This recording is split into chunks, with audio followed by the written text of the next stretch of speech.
Hello and welcome everyone. We're going to get started. We're going to have a few people still joining online, but we'll get started in just a moment.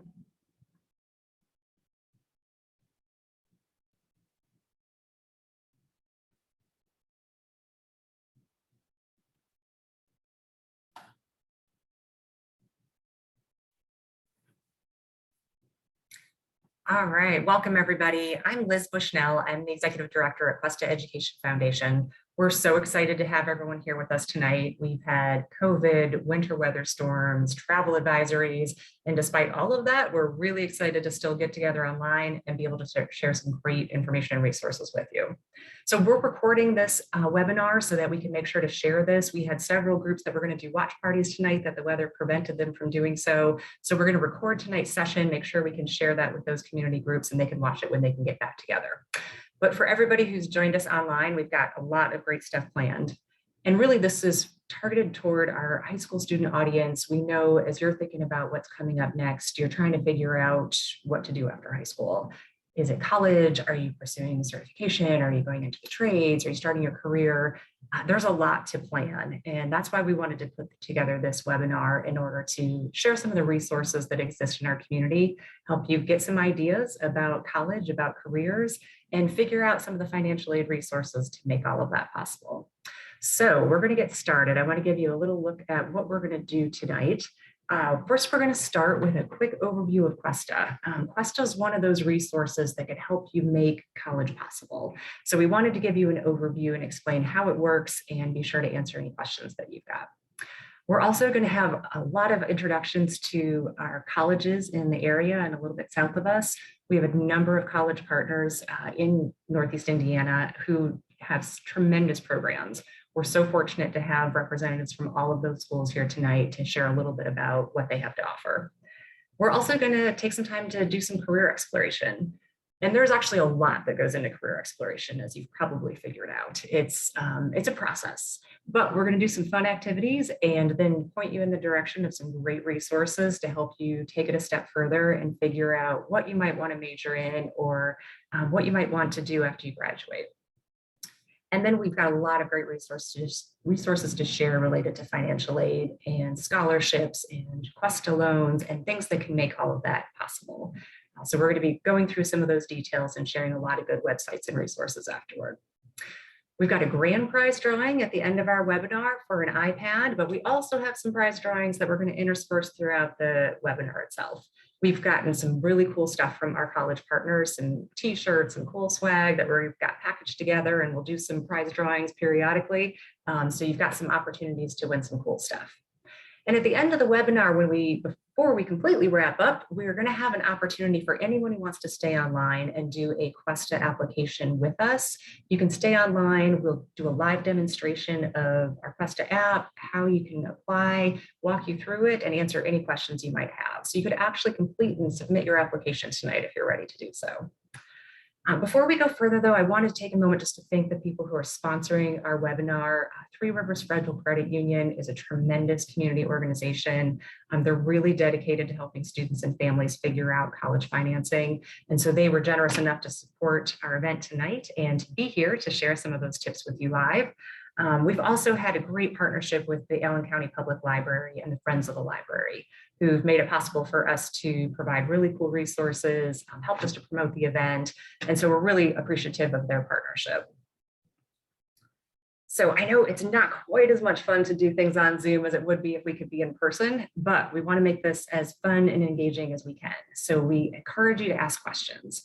We've got a Q&A section there available for all of our participants. So if you've got any questions as you're going through the sessions tonight, please feel free to ask those questions so we can answer those either live in the webinar portion, or we'll type answers in there. If you prefer to ask questions in Spanish, you're welcome to do so. We've got a community volunteer who's going to help us to answer in Spanish as well. So if you have that preference, please feel free to ask those questions in Spanish and we'll make sure to get you the answers. We also want to make sure you participate as much as you can. So as we go through the evening, we're going to be posting some websites and resources, ideas in the chat. Check those out. When we do the career activity, play along. It's going to be fun. Just make sure that you're engaged. Pay attention, ask questions, take advantage of the information that we're going to share because we hope it's going to be a lot of really great information for you. We're also going to be doing those prize drawings as we go, and we're going to follow up after this session by emailing all of our participants information about the resources that are shared tonight, as well as a fantastic scholarship database that another volunteer in our community has put together for students. So we're going to make that available to all of the students who participate and to all of our community partners. We've got some of those logos here on the side, just a number of partners that have worked with us in order to promote this opportunity, to encourage students to be involved. So I just want to give a shout out to all of those partnerships and thank you guys for being here. One other thing that I want to mention, and I want to make sure this is something that you take away if nothing else, is that there's so many organizations in our community that are here for you and that want you to be successful. And this is a list of all of those who participated in helping us put together tonight. Many of them are here to present. They've shared information, they've shared goodies for us to give away in prizes. So we're just want to make sure that as a student in our community, you know how much our community believes in you. So we're excited to share this information and we're going to go ahead and get started with a little bit of information about Questa. So as we were talking about, one of the things that you have to figure out when you make those plans for after high school is if you're going to go to college, if you're going to pursue a certification, you have to figure out how you're going to pay for it. And Questa is one of those resources that can help. So we wanted to give you an overview of what Questa provides. And again, as I mentioned, at the end of our webinar tonight, we'll stay online. If anyone wants to do their Questa application with us, we'd be happy to walk you through how that works. But let me tell you a little bit about what you'd be applying for first. So what Questa offers is a forgivable loan program.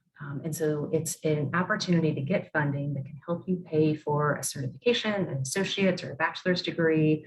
And the greatest part about this loan is that a lot of it can be forgiven. So we'll provide students with funding up front to make college possible, and you can qualify for up to 75% of that loan to be forgiven and not have to pay that part back. So let me break that down a little bit more. We're a local organization and we only fund students in our 11 county region. So the 11 counties that we cover are listed here on the slide. If you graduate and live and work in any of these 11 counties after graduation, you can get 50% of your loan from Questa forgiven.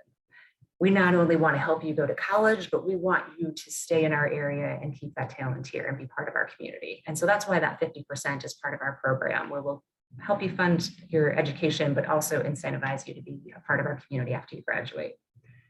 Beyond the 50%, if you attend one of our partner institutions, and we've got them all listed on the slide here, and they're all going to be part of the session tonight, you can qualify for another 25% forgiveness.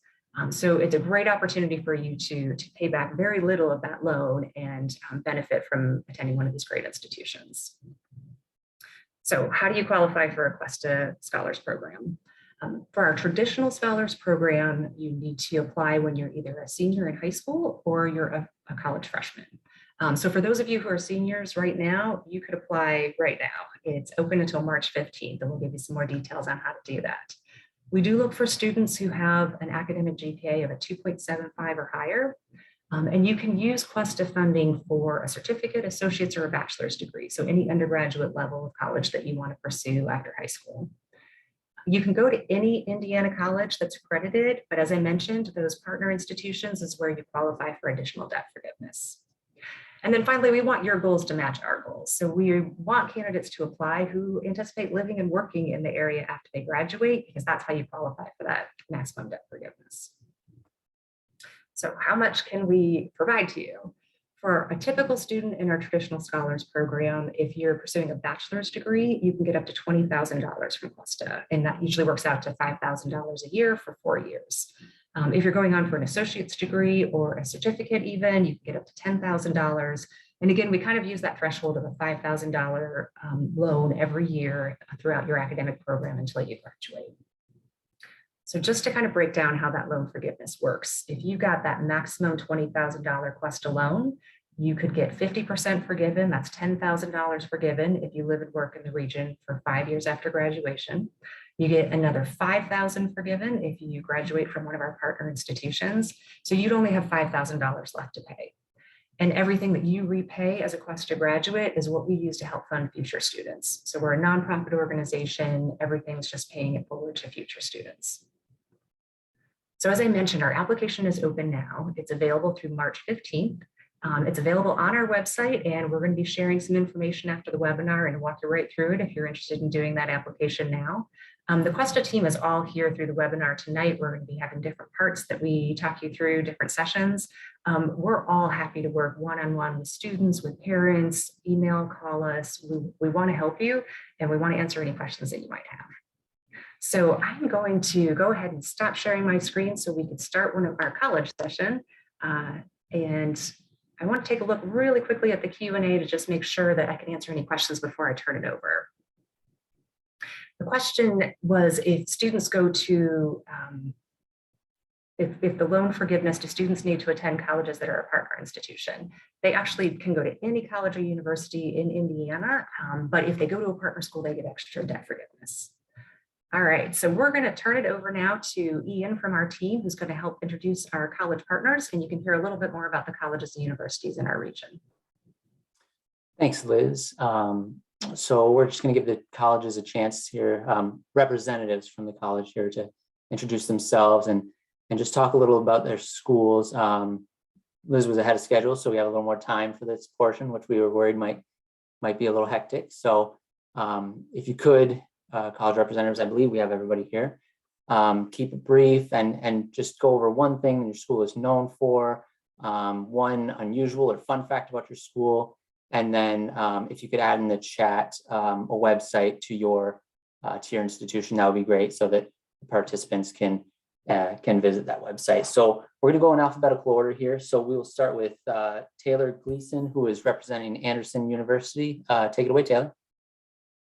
Hi, so like you said, my name is Taylor Gleason.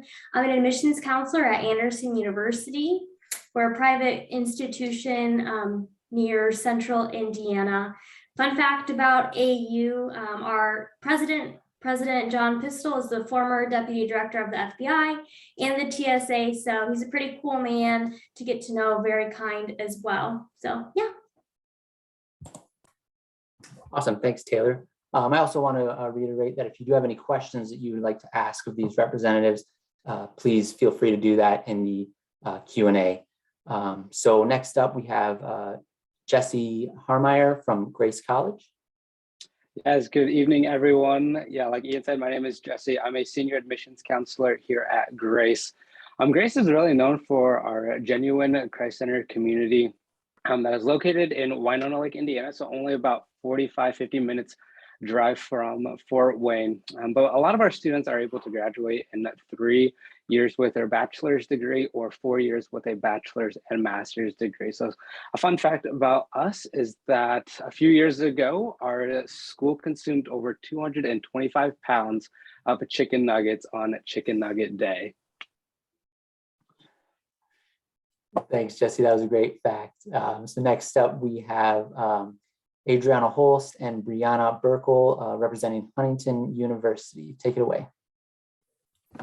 Yeah, hi, my name is Brianna. Like you said, I'm with Huntington University, and my coworker Adriana is here dropping some links in the chat, and she's also a Questa scholar, so that's exciting. But at Huntington, we're really well known for a few majors, probably nursing, digital media animation stands out, business. But also a fun fact about us is that we're currently doing a visit incentive where if you visit and apply before March 1st, then you'll receive an extra $500 campus visit scholarship, and that will renew all 4 years.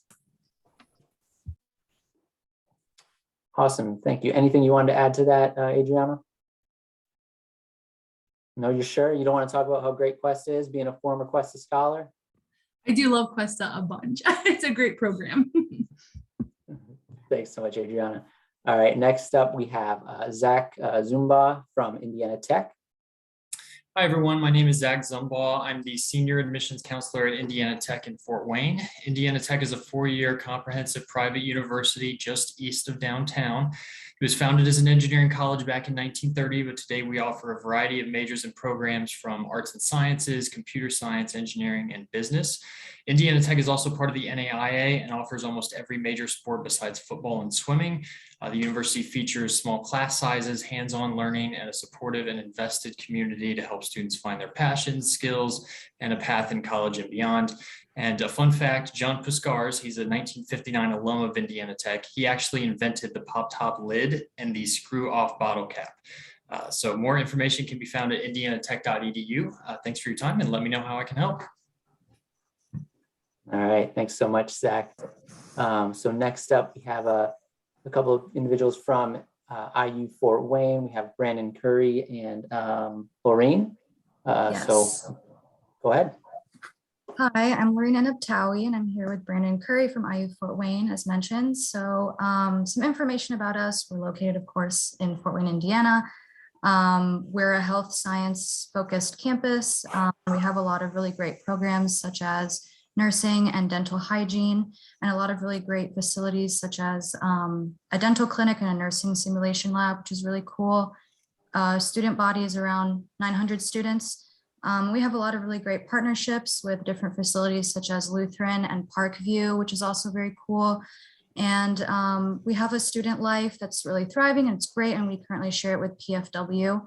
And kind of what we're known for is kind of like what I said, being a predominantly health science focused campus. And an interesting fact is that we have a new mascot actually, which is the Red Fox. And that will be unveiled. And it kind of happened when the split kind of took place, and it'll be unveiled on IU Day, which is on April 20th. So be on the lookout. And yeah. Yeah, and if you have any questions about IU Fort Wayne, or you want to learn more about us, please feel free to go to iufw.edu. We're happy to answer any questions you might have. Awesome. Thank you, Brandon and Laureen. Next up, we have Laura Catlin with Indiana Wesleyan. Hi, yes, I'm Laura Catlin. I'm a brand new admissions counselor with Indiana Wesleyan. IWU is a Christ-centered academic community. We're committed to changing the world by developing student leaders and changing the world in character and scholarship and leadership. And our top 5 majors are nursing, elementary education, pre-med, exercise science, and psychology. But what we're really known for is our exploratory program, which helps incoming students discover their major and prepare for the careers that they're really interested in and what they're suited for. A fun fact about IWU is that when we changed our name in 1988 from Marian College to Indiana Wesleyan, the students actually picked our mascot, which is the Wildcat. You can see him over here, over there, and our colors, which are red and gray. And I will drop our website and my contact information in the chat. Awesome. Thank you, Laura. Next up, we have Evan Harvey from Ivy Tech. Hi there, my name's Evan. I'm from Ivy Tech Community College in Fort Wayne. I'm an assistant director of admissions for the Fort Wayne campus. Ivy Tech is actually the only community college in the state of Indiana. We have over 40 locations statewide. The Fort Wayne location specifically has 5 schools, over 50 different programs. What we're really known for is our affordability as well as our transferability. You can actually take 2 years at Ivy Tech, complete an Associate of Science, and then transfer to any public 4-year institution in the state of Indiana. So that's a great way to save some money. And a fun fact about Ivy Tech, specifically the Fort Wayne location, is we're the only campus statewide that has sports. So we have men's baseball and women's volleyball, and our mascot is the Ivy Tech Titans. Thank you. Awesome. Thanks, Evan. Next up, we have Caitlin Zook representing Manchester University. Hi, everyone. I hope you're having a great evening and staying warm. I'm an assistant director for Manchester University. If you don't know, we're a small private liberal arts school with our undergraduate campus located in North Manchester, Indiana, which is about 35 minutes west of Fort Wayne. And we have a doctorate and master's campus in Fort Wayne on the north side of town. Some things we're known for. We're well known for our Peace Studies program. We were actually the first university in the whole world to have a program for peace studies. We're also well known for our accounting, education, and athletic training programs. Fun fact about us is we were the last school that Martin Luther King Jr. spoke at before he was assassinated. And I will be dropping our website, manchester.edu, in the chat along with my contact information. Thanks. All right, thanks, Caitlin. Next up, we have Juliana Bangs with Purdue University, Fort Wayne. Hi, I'm with the Financial Aid Office of Purdue University, Fort Wayne. And Purdue University is in Fort Wayne, of course. And a lot of people don't realize that our degrees we have at Purdue Fort Wayne, we offer the same degrees as you'd find at West Lafayette, but we have a much smaller campus and smaller class size, and also get to be in the second largest city in Indiana. And we have lots of fun activities for students as well. And also, a lot of people don't realize that our mascot, the mastodon, we are the only school that has a prehistoric creature as our mascot. So we are Division I NCAA and the only prehistoric creature. And there's a lot of neat things, a lot of neat degrees at Purdue Fort Wayne, and I'll put our contact information in the chat.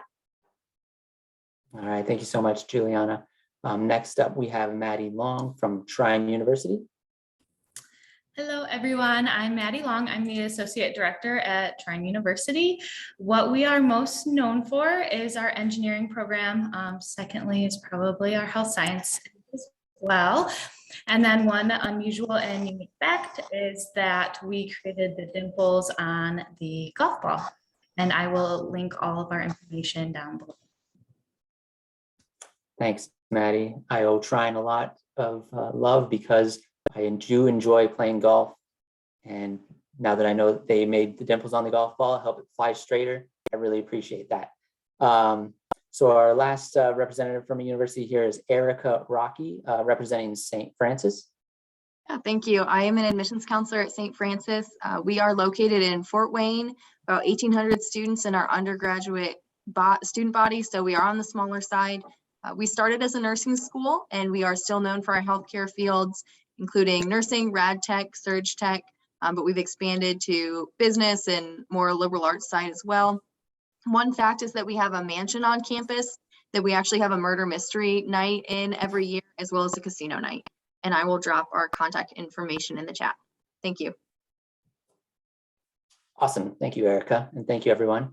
You all did so well, and we worked so efficiently that you're not off the hook just yet, because we're going to check the Q&A. If we have any questions in there, we'll get to those. If not, I would like to ask each of you, we'll do alphabetical order again, starting with Taylor.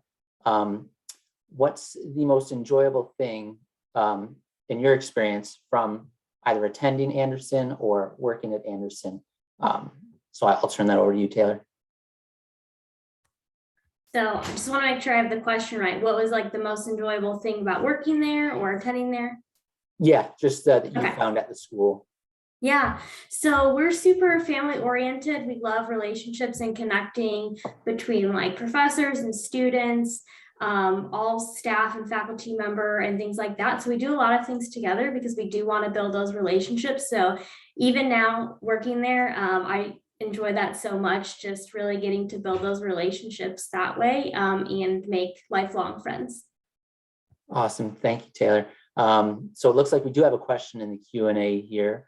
So we'll again turn it over to everybody here. The question is, what are some programs that each school offers, as well as how diverse is the campus? And then finally, what are some activities that undergrads can do while in the school year? I know there's a lot in there, so if you want to just pick one of those and then just go with it, I guess we'll just do it that way. So again, to turn it over to you, Taylor, if you could start with Anderson. Okay, so right now, I'll start with diversity rate. We're at 20% for our campus. And then some fun things to do on campus is we are D3 athletics. So we have a bunch of those, as well as a lot of intramural sports. So if you don't want to do official NCAA sports, you can do intramurals. Awesome. Thank you, Taylor. Same question to you, Jesse from Grace. Yeah, kind of going off with the diversity question, we're around 25% here on campus. Some fun things to do.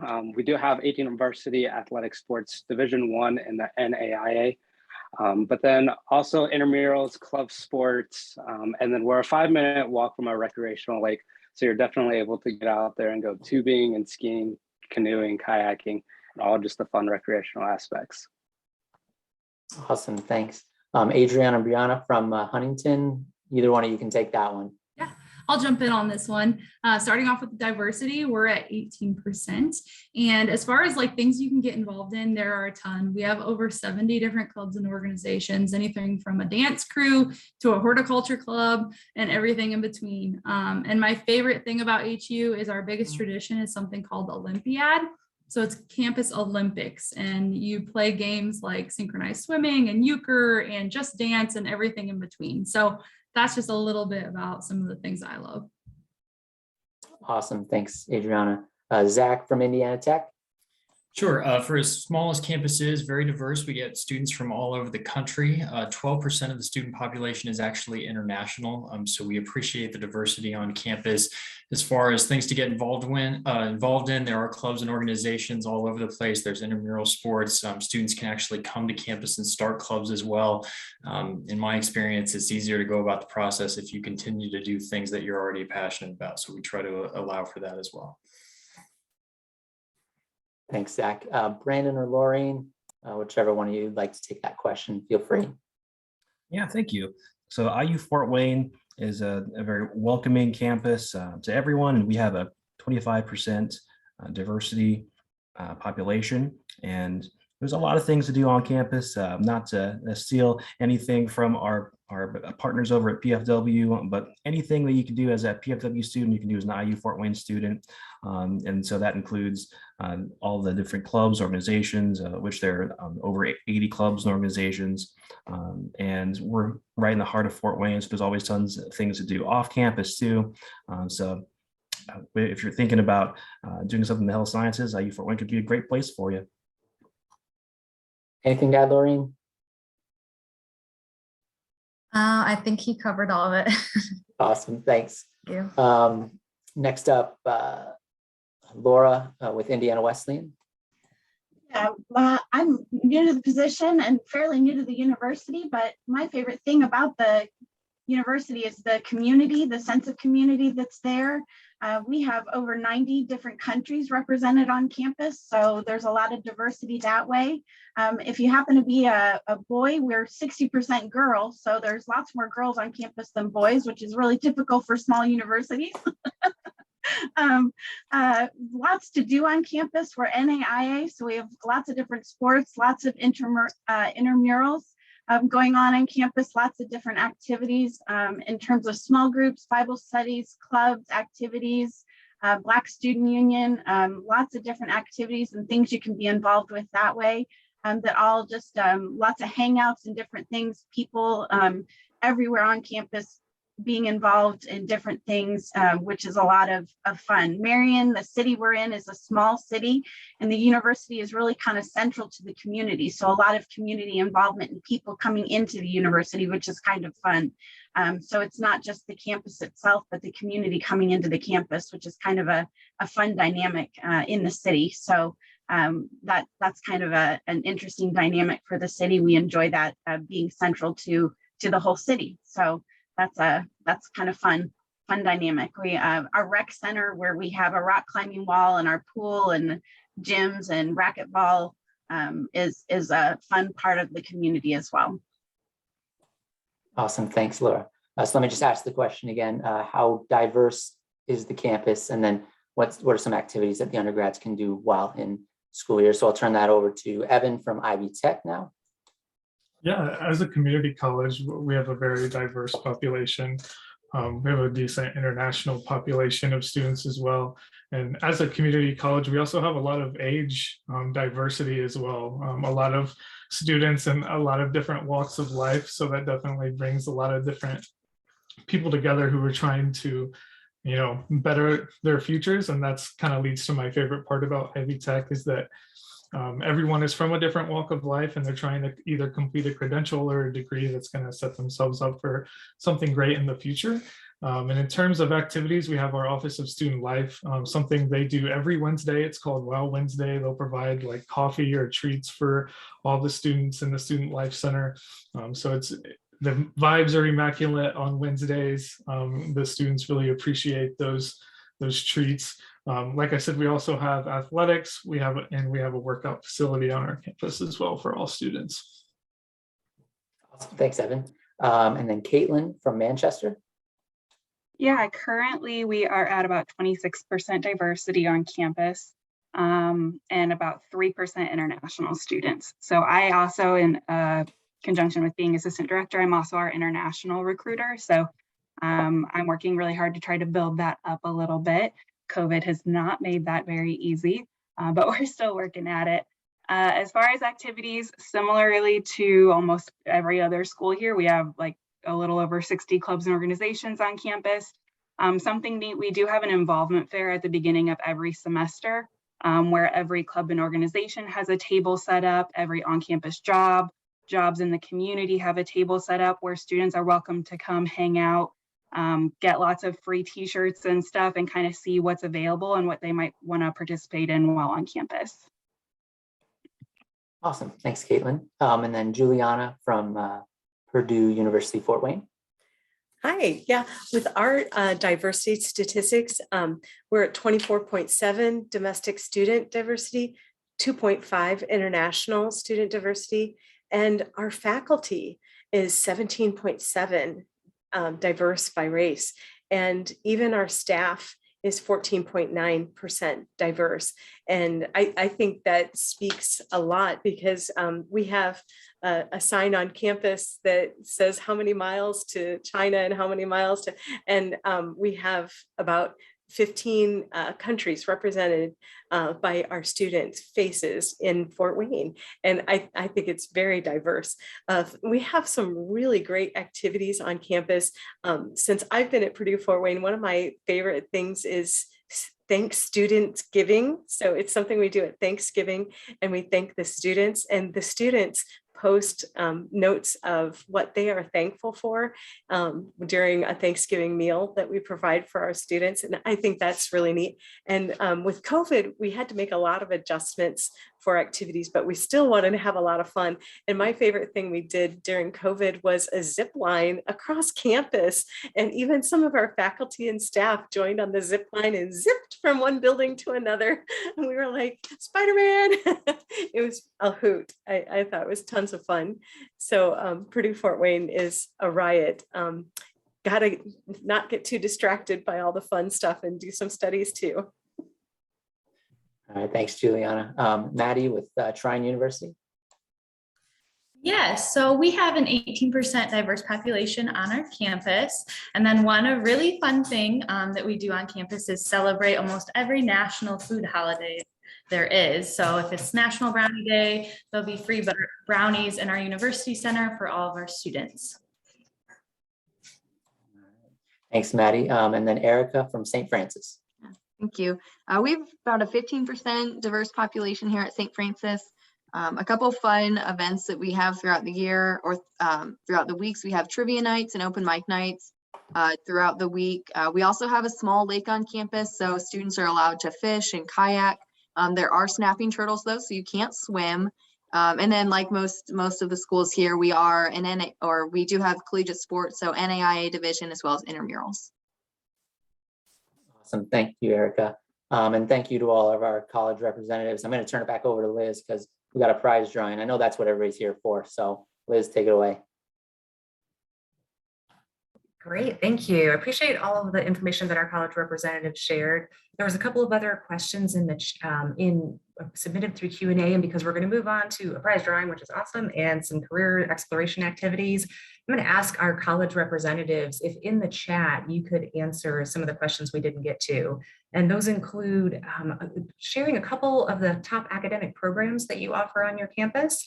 And then also if you could share a little bit about the services that are available on campus to support students.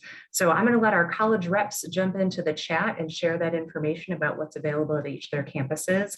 And of course, students and families, we've got all that good contact information available in there too. We'll be sending it to you afterward. So if you've got further questions, we want to make sure you have a chance to connect with these fantastic representatives and learn more.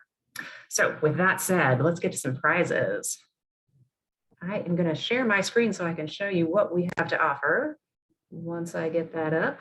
So we've got two prizes we're going to do first. First off, prize number one is going to be a couple of t-shirts. We've got a t-shirt from Anderson, from Indiana Wesleyan, a bag from Indiana Tech, and a portable speaker. And then prize number two is a couple of other shirts again, one from St. Francis, one from Indiana Wesleyan, a flag from Indiana Tech, and a portable charging device. So the way the prizes are going to work is we're going to do a quick drawing, and I'm going to hope that this works. We're going to keep note of who wins, and if you win, congratulations. We're going to make arrangements directly with you for how you can pick that up. If you're with one of our community partners, we'll probably be able to drop it off there at Big Brothers Big Sisters or Boys and Girls Club or something like that. If you're an individual student who's participating, we're going to have the rest of the prizes available for pickup at the main library downtown, and it's going to be in teen services. So we'll email you all those details. One other thing that I want to point out is that we're going to have a couple of group names in here, because some of our groups that we're going to have watch parties tonight are going to be getting together to watch this recording later. And so if their group name comes up, then they're going to do their own drawing from the students in their group to win the prize. So let's take a look here. See if we can get our wheel spinning and see who gets prize number one.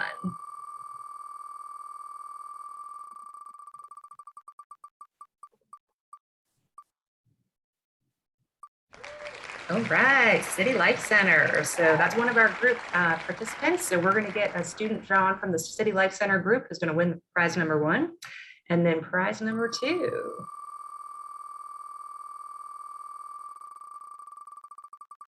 Let's see what we've got.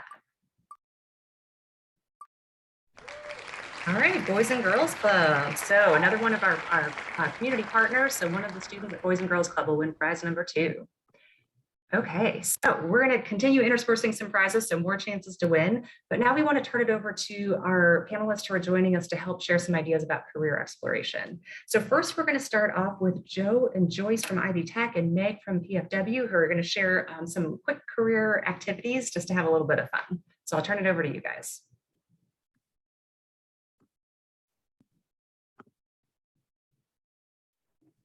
Hi, I'm Joyce Baker, and I'm a career coach with Ivy Tech. And what I'm going to do, I hope you all can see my screen. Can you see my screen okay? Give a thumbs up. Okay, awesome. I'm going to talk about the Holland Codes real quickly, and then I'll hand it over to Meg Underwood from Purdue Fort Wayne, who will talk a little bit further about the Holland Codes. So as you can see on this screen, we have Mr. John Holland, actually Dr. John Holland. He was an American psychologist and professor emeritus of sociology at Johns Hopkins University. And he was the creator of the career development model known as the Holland Occupational Themes, also commonly known as the Holland Codes. Okay, so you're going to hear probably a lot about Holland Codes this evening. According to John Holland, there are 6 different personality types. Okay, and each person has a combination of 3 called the Holland Codes. People are attracted to work environments that match their type. The types are realistic, investigative, artistic, social, enterprising, and conventional. And you can see the little diagram over here on the right has the different. Sorry, my internet was unstable for a moment there. Can you hear me okay now? I hope so. Okay. So you can see the different themes on the diagram: realistic, investigative, artistic, social, enterprising, and conventional. And here we see a description of each one of those themes. Realistic, in most cases, people who are realistic have athletic or mechanical ability. They prefer to work with objects, machines, tools, plants, or animals, and typically prefer to be outside rather than inside with their jobs. Investigative individuals, they like to observe, learn, investigate, analyze, evaluate, or solve problems. Artistic, these people like to work with people who have artistic, innovating, or intuitional abilities and like to work in unstructured situations, using their imagination and creativity. Social, these are the individuals who like to work with people to enlighten, inform, help, train, or cure them, and may be skilled with words. Enterprising, like to work with people, influencing, persuading, performing, leading, or managing for organizational goals or economic gain. And then conventional, these are those who like to work with data, have administrative or numerical ability, carry out tasks in detail, or follow through on others' instructions. So that's a very quick overview of the 6 Holland Code themes. And now I'm going to invite you all to a Holland party. It's going to be a quick one, so get ready. Yeah, I like that Meg is dancing already. So imagine that you walk into a room with the 6 groups of people below. And what I would like you to do is just type in the chat the group that you are drawn to first. So when you look at these 6 groups, is there one that just really sticks out for you? Like, oh yeah, these are my people. These are the people I want to join. So you can see the realistic, investigative, artistic, social, enterprising, and conventional. We have anyone with something in the chat? Oh yeah, I see those numbers in the chat. We have investigative, realistic. Joe, go ahead. You can read those. Yeah, we got a bunch of investigative, social, conventional. So quite a few different ones. Artistics in there as well. Nice. So that's awesome. So you are already seeing that you would fit, you would likely fit well into one of those groups. Okay, that's fantastic. Great. You have entered the party.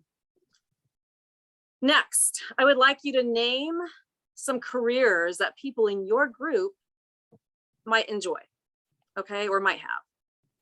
So go ahead and think of some different careers that people in your group might pursue. And this is a little bit tougher, I know. Any ideas? Yeah, we've got one Joyce, nursing, teacher, admissions counselor, graphic designer. Got a lot of them, carpentry, landscape. Awesome. Social media. You guys are on it. Yeah, we even have like crime scene technician, graphic designer, marketing professional. That's fantastic. So you're getting the idea of how you might fit into these groups and what types of careers people might have who are in those groups. Okay. And by the way, Joe McMichael is the executive director of the department I work in. Thank you, Joe, for helping out today. Yeah. Really appreciate that. All right. Now we're almost done. Almost done with this party. What I want you to do is list the group for your second choice and your third choice. So what you want to do is put your top 3 groups together with the first letter of each group. As an example, if you are realistic first, investigative second, and artistic third, then your 3-letter code would be RIA. And that is what we call the Holland Code, okay? Named after John Holland, not after the country. So go ahead and put your 3-letter Holland code into the chat, please. Great, CIS. Okay. All right, good. So you guys are understanding this really well. I feel like most of you maybe already knew about the Holland codes. Is that true? Oh yeah, good, okay. That's fantastic, okay. So I'm not gonna go into a lot of detail about what this means, but I just want you to have an idea of what the codes are, what the themes are, and I know that some others are going to talk further about the Holland codes as we go.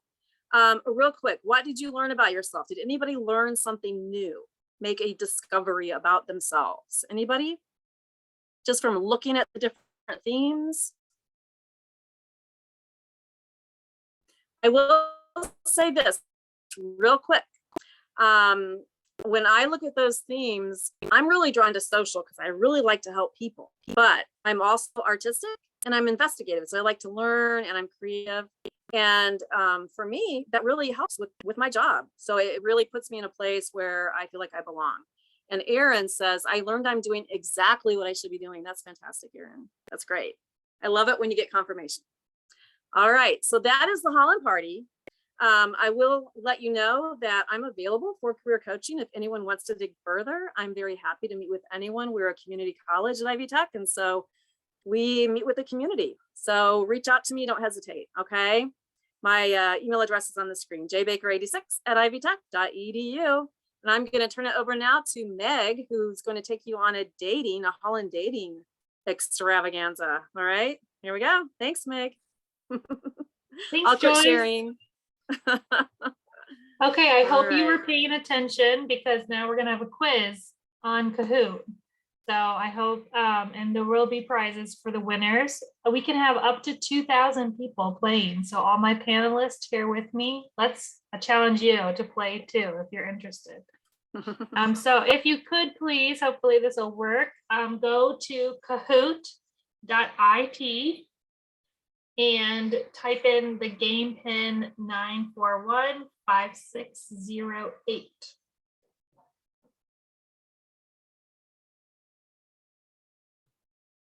Okay, looks like we're starting to get people in. Welcome, everybody. I'll have to work with Liz on getting the prizes to the winners.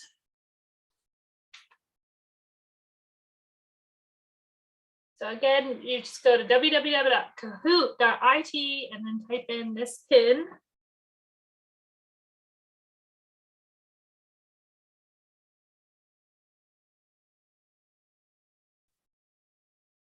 I'll tell you something I learned about myself. I am SEC conventional, but I saw some of the words there like good at math, and I don't think that's really me at all. I think I prefer a conventional work environment. I want to know like where to show up and where my paycheck's going to be. I think that math qualifier just kind of throws a lot of people off of conventional. Yeah. Okay, I'll probably wait just like 60 more seconds to get everybody in. So you'll have to pretend that we're going to play a little dating game. You can just take on the persona of the different Holland codes. This isn't about who you prefer personally. This is who you, if you were the different Holland codes, if you were a realistic person, if you were a conventional person, if you were an artistic person, based on these dating profiles, who would you be? Okay, last chance to join. Anyone, if you're interested in joining? All right, let's start our game.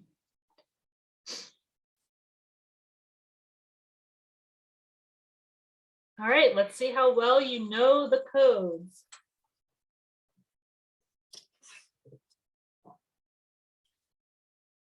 So if you are Curly in Culver, desperately seeking my soulmate, my ideal mate will be very detail oriented, enjoy structured activities, persistent, patient, well organized.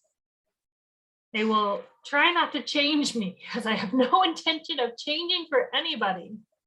This is you. Please reply to Curly in Culver.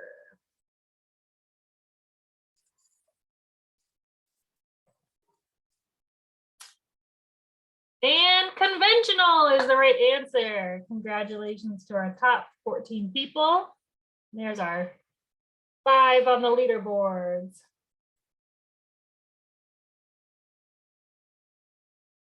Okay, who would swipe right for this gentleman? Don't look at his picture and distract you. Enthusiastic in Evansville. I'm lost without my personal perfect companion. You must be able to lead down the road of love. My ideal companion, sociable, assertive, persuasive, enthusiastic. You must enjoy performing in front of others. And be able to set goals for our relationship.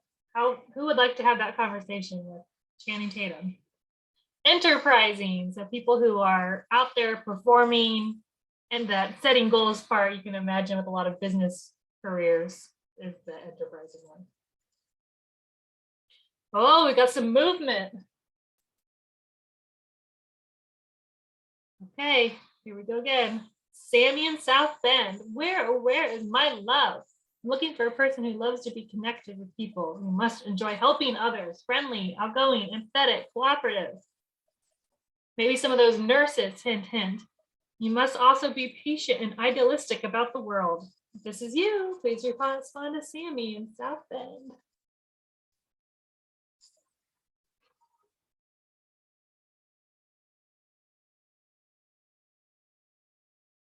Oh, wow, everybody. Great work. And Aaron, my man, on Fuego. Congratulations.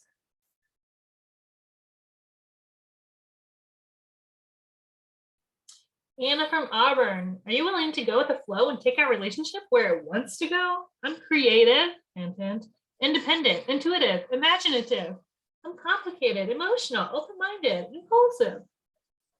Does this sound like anyone you know?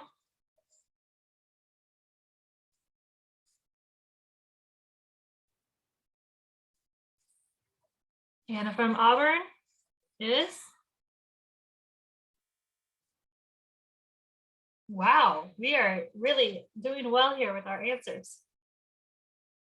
Congratulations, everybody. Hey, Trisha, just had an answer strike 3. Congratulations.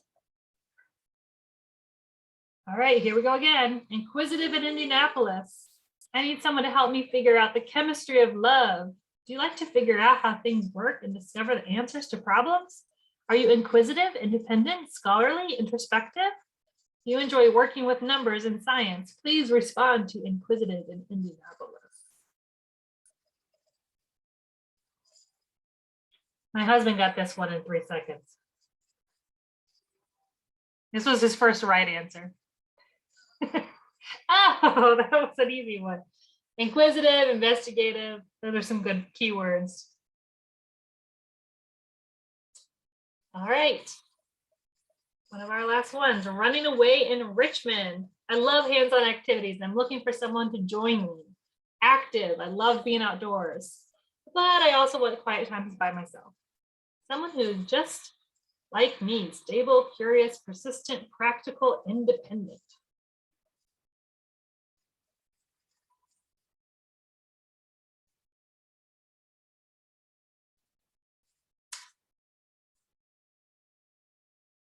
Nice. Okay, last question. True or false? There's only 1 or 2 jobs for every Holland code. Just got like one option, really. If you're realistic, you have 1 job possibility out there. My husband also got this wrong today. He said Holland codes are not related to careers. I was like, what? He goes, I don't know. This is a weird dating game. He didn't get Joyce's presentation first. All right. So just curious, see who's in the room today. Type your 1, 2, 3 letters. Please type your letters now. Let's see which letters are showing up a lot. See if we have any common people in the room.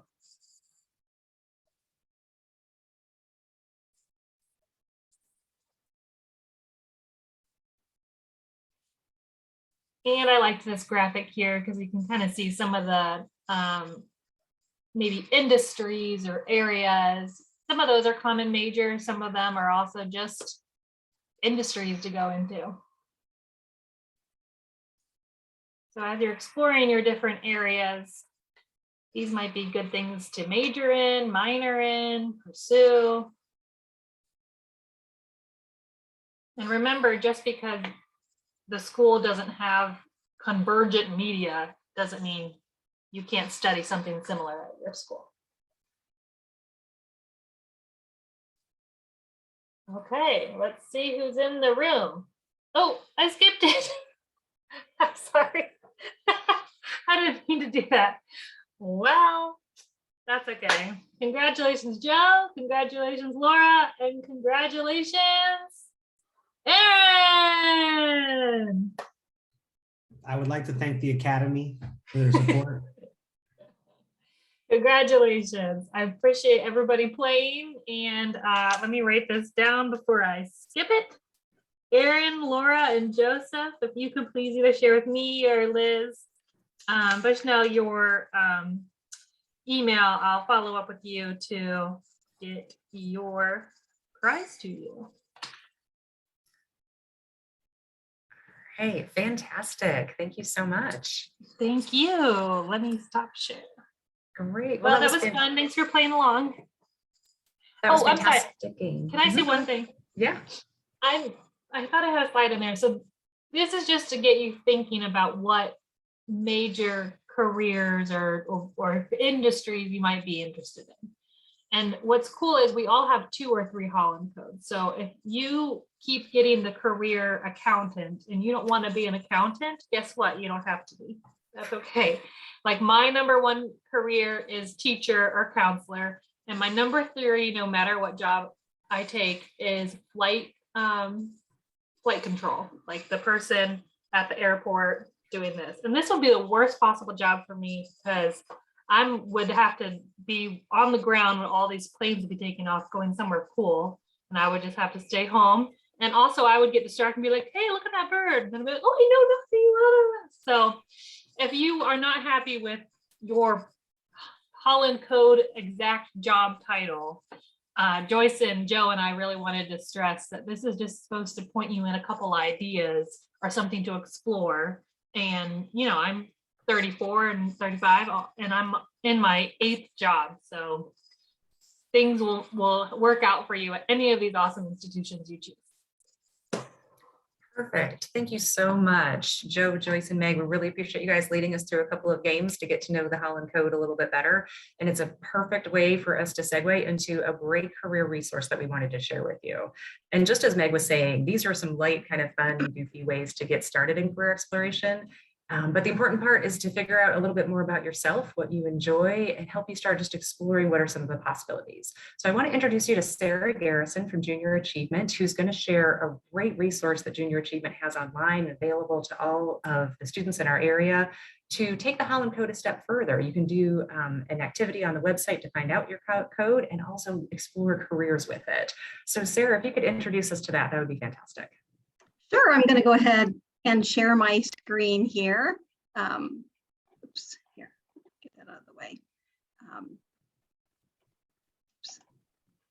So we, at Junior Achievement, we have developed a career exploration resource. It's called our JA Digital Career Book. We're really excited. Maybe some of you have even been engaged with this in your classrooms. And if that's the case, maybe this will be a refresher, but we're really excited about this resource. Here's the URL for it, and I'll drop that in the chat as well. But what this is an opportunity for you to learn about careers, a variety of ways. So one of the ways is to take that career interest inventory, and it is based on the Holland Code. In this digital career book, we actually have 700 careers that are highlighted, and they're highlighted within the 16 career clusters. So what you would do is you would take the Holland Code assessment, and you would end up with up to 50 careers, and it generates your career interest results. Again, those are based on those 6 career personality types: the realistic, investigative, artistic, social, enterprising, and conventional. And no matter how many times I take this, it's really funny. It's always very, very similar. So I am more of a conventional, enterprising, and social personality, way less artistic. I cannot even draw a stick person, investigative, and realistic. So the really great thing is that it will generate 50 careers, 50 of the 700 careers that are in this resource. And you can learn a lot of information about the career. You can learn the entry, median, and experienced wages. Those are regional. They're localized to our northern Indiana counties. It doesn't include like Detroit or Chicago or Indianapolis or anything out of our area. Tells you the education and training required, anywhere from on-the-job training all the way up to a PhD, depending on the type of career you're looking at. And then you can also favorite. You can create an account in this resource and favorite You can favorite education and training facilities. You can favorite careers. You can favorite employers, and it will save that information, including your Holland Code assessment. And it will save that on a page, and you can go back and refer to it. So in addition to taking the career interest inventory and being connected to those top 50 careers, you can also, I'm so sorry, I'm having trouble with this.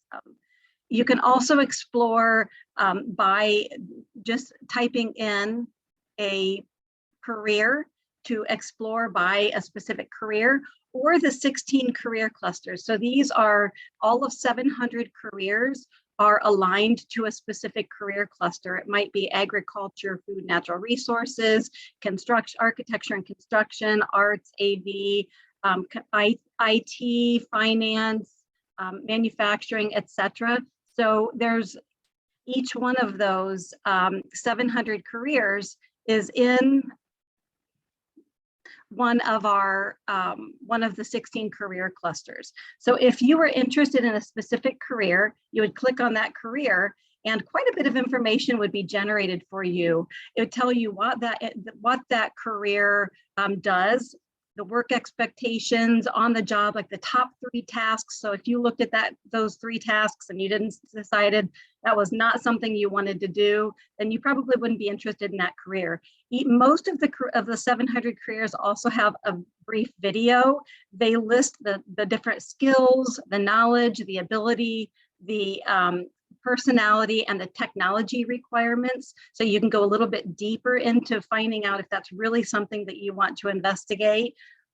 Again, it lists the entry, median, and experienced wages, the education and training needed, and the related careers. So each career has 5 additional related careers, so you can really dig pretty deep into that career path. Additionally, if there is education required, whether that be apprenticeship or training or certification or college or university, then those college, university training programs will be connected to the specific careers. Those are Indiana colleges, universities, and training programs that align with that career. The employer also, the portion, the really great thing about this resource is that we connect regional employers to the careers that they most hire for. We're in the process of really building this out. It's a brand new resource. Our goal is to have hundreds of employers in here. Right now, we don't have quite 100, but we're really working on building this out to be a great resource for you. So additionally, in addition to the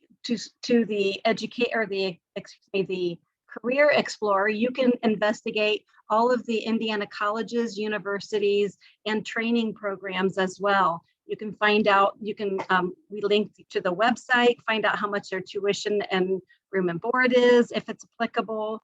You can take, so there's a lot of information there as well.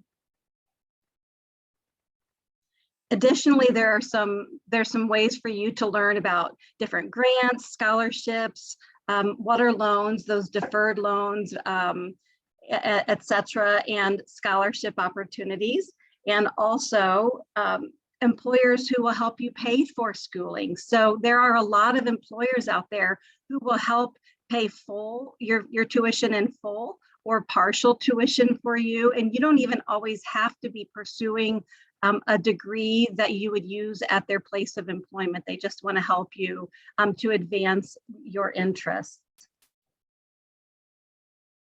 And then additionally, we have the Employer Explorer. So this is where we have all of the employers listed. They're listed alphabetically. So if you were interested in, let's say, Don Ayers, that you would click on that. It would tell you a little bit of information about the employer. There might be some various videos connected, so you could learn a little bit more about the culture of the place of employment, and then all of the careers that they most hire for. So you can view all of those careers. So for example, Don Ayers Honda, they hire for not only like automotive technicians and service, but they might hire for accounting or for marketing and sales. So what you learn is that you might see a building on the outside and think, oh, that's manufacturing, I have to be a machinist. But in actuality, you don't always have to. You might For example, SDI hires registered nurses. Who would know that? You know, a lot of companies hire marketing and etc. So you can learn a little bit more about those companies. This is that favorites page, so you can favorite your careers, your educators, and your employers, and it will save that information. So if you wanted to go back and say, what was that place of employment that I really thought was pretty cool to check out when I get closer to either applying for careers, then you can look at that favorites page. And part of your I think your goodie bag is maybe what they're calling it, but we have a printed version of this also that's going to be included in that bag. And the third page of that also includes information on how you can access this digital career book. We really recommend, it's really an amazing resource. There's no other resource that connects 700 careers with localized wages to our area education and training providers and also regional employers. So it's really a great resource for you to help you as you're doing some career investigation and exploration in the future. So, and again, I'll drop that into the chat. So you will have that URL, and then it's also included in that the digital or in the printed career book as well. Great, fantastic. Thank you so much, Sarah. Some really good information there. I saw the question in the chat, so if you can add that website in there for everyone to access, that'd be amazing. One last thing that we wanted to share related to careers is a really cool program that's available in our area. And Cherish Bosley from Ivy Tech is going to share just a little bit about that opportunity. Hi, how are you guys doing? I guess they can't really hear me, huh? I mean, can't really respond. So used to presenting to groups who can respond. I'm gonna pull up, I'm gonna share my screen. And I'm gonna talk to you a little bit about Northeast Indiana Fame.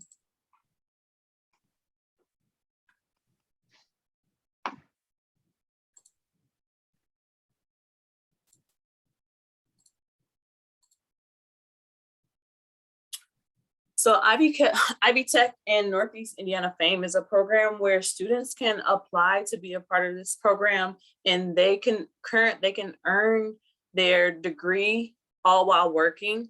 And so what that would be it would be in industrial technology.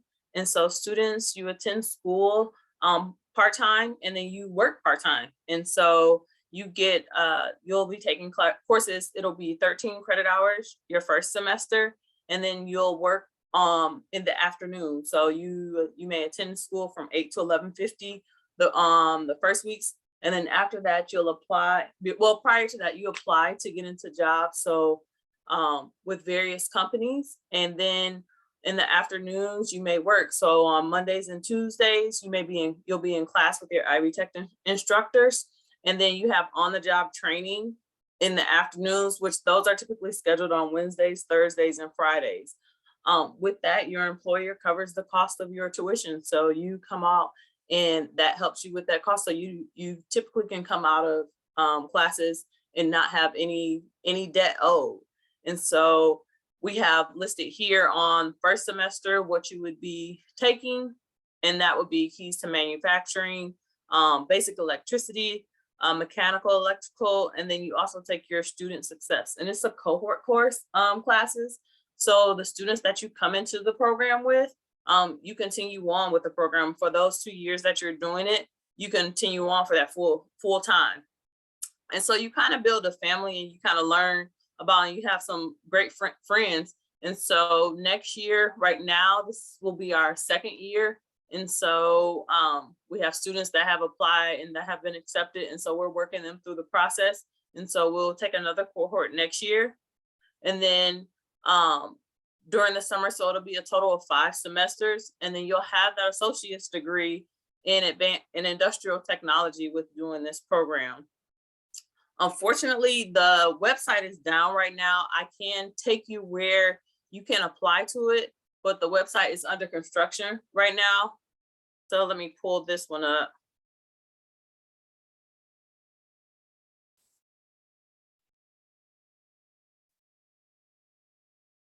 And it's still not going to allow me to access it.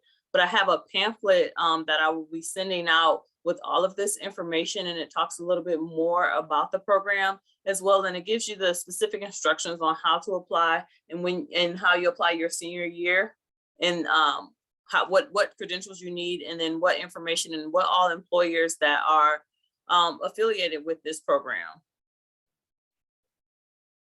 So I will stop sharing. I know I want it to be a little bit quick so we're not running out of time. And if you do have questions, I will post my information in the chat, and I will also post another link in the chat. And if you do have questions about the program, or if you're interested in applying, I'm delighted to give you more information about it and then walk you hand to hand through the process. Wonderful. Thank you so much, Cherish. I appreciate everybody who was sharing information for our career section. Obviously, we'll follow up with all these good resources, but we want to make sure we get to another prize drawing before we move into financial aid. So a couple other prizes we'll do a drawing for tonight. Prize 3 is another few t-shirts. We've got Grace College, Indiana Tech, Anderson t-shirt, and a cool water bottle from St. Francis. And prize number 4, an Anderson t-shirt, Indiana Tech, a Trine pendant, and a St. Francis water bottle.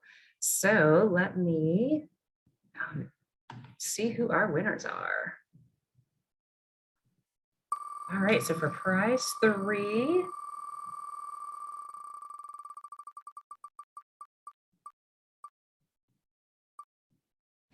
okay, Jemiah, we've got a winner. So we'll get in touch with you and let you know how we can get you that prize. And then for prize 4, let's see who we got.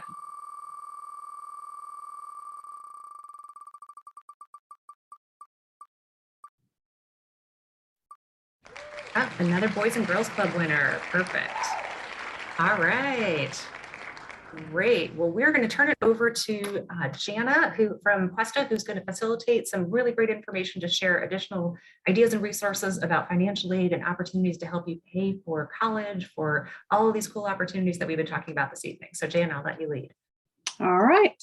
Hey, so this is the fun part of the program, is how are you going to pay for that college education? And we got some fantastic individuals here joining us that are going to impart some words of wisdom so that we can take forward with us as we are going through our search for how to pay for college. I'm going to start off. I think we want to have each of our participants go ahead and just introduce themselves and then give us a very quick tip on some advice for financial aid for college. We're going to start off with you, Mr. Chad Cashman. Hey, how is everybody? Nobody can answer. Great. Yeah, my name's James. I work at Three Rivers Federal Credit Union. My role here at the credit union is youth and college. So everything from how do we teach like little brothers and sisters how to save and spend and count coins, to let's figure out how to pay for school. And so I've got maybe 2 tips, if that's okay, Jana. Maybe? Sure. She's nodding. Okay, good. With college, my first tip would be to build a team of people who are invested in you. People like guidance counselors, teachers, the folks at Questa. If you have parents, guardians who are involved, probably good people to ask. If you need somebody from the money perspective, I think Questa is probably a good person, good people to talk to. I would also be happy to talk with you. That's my normal job, is doing money for college students. Tip number 2 is making college worthwhile. When I look at happiness after college, and really what we're looking for is lifetime satisfaction. There was a study done by Purdue a couple of years ago that outlined 6 things that they found would be helpful for students. Things like having a professor who cares about them and having hands-on work experience. Really, really good things to do. The 7th thing, so the 6 things, having professors who care about you, internships and jobs, extracurricular activities, like those kind of things. Thing number 7 was the amount of student debt that you have matters.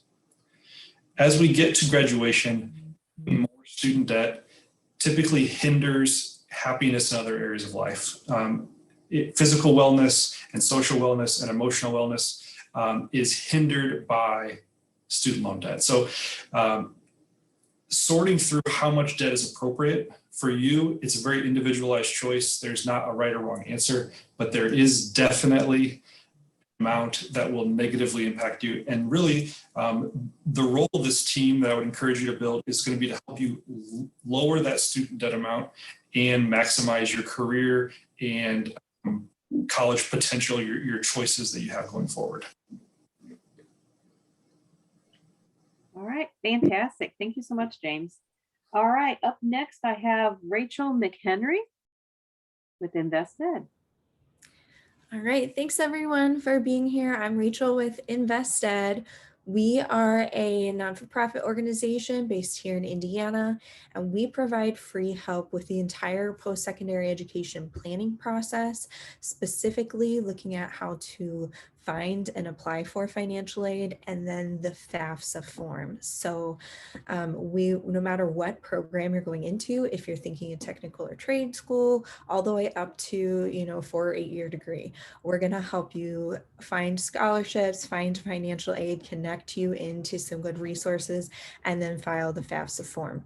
So my big tip is the FAFSA stands for the Free Application for Federal Student Aid.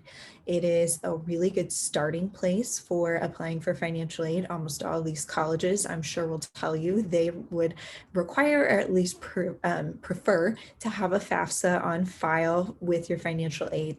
And so my advice is, even if you don't know your plans for when you graduate, file the FAFSA form prior to that April 15th deadline, because that will keep your options open. So you aren't going to miss out on any federal or state financial aid that way. So that's what I got. And I'll make sure I add our contact information and website to the chat as well. Thank you. Wonderful. All right. And then we had a third presenter. I'm not seeing her on here, but I don't know if we have a substitute in here for her. Thingy? Yes. Hi. Hello, hello. Hey, Hello. Thank you for letting me, hello, can you guys hear me? Yes. Okay, actually, Mary is not available right now, so I am just the program associate, and I'm representing the Professor in Pathway program with the Purdue University. Again, we was kind of like put it under financial, but we are kind of like a PMP program. We are the enrolling for the college students from 18 to 20 years of college students. And then we focus on the newly PMP program housing under the Purdue like a research and innovation department, and we focus on two things. It's academic literacy. We support students' academic preparation, and then we do the financial literacy workshop for our PMP program. So which is, financial aid office with our PMP program, financial aid office will be coming to our program to assist with the students. So mainly our PMP program is free for the pre-college students, 9th grade to 10th grade. And then this program is great for not only helping with the academic literacy, we are assisting students with a financial literacy workshop as well. So if you need more information about our program, I'm gonna drop my information and a few links for the students or anybody to reach out to. Again, if any of organization would like me to come in and speak about the recruiting events, we are welcome to do that as well. Thank you all. Well, thank you. Yes. So you guys lucked out tonight, and we have a wealth of wisdom here. So it's time to test them a little bit. So please use the Q&A and drop some questions for us on some of your burning financial aid questions that you have.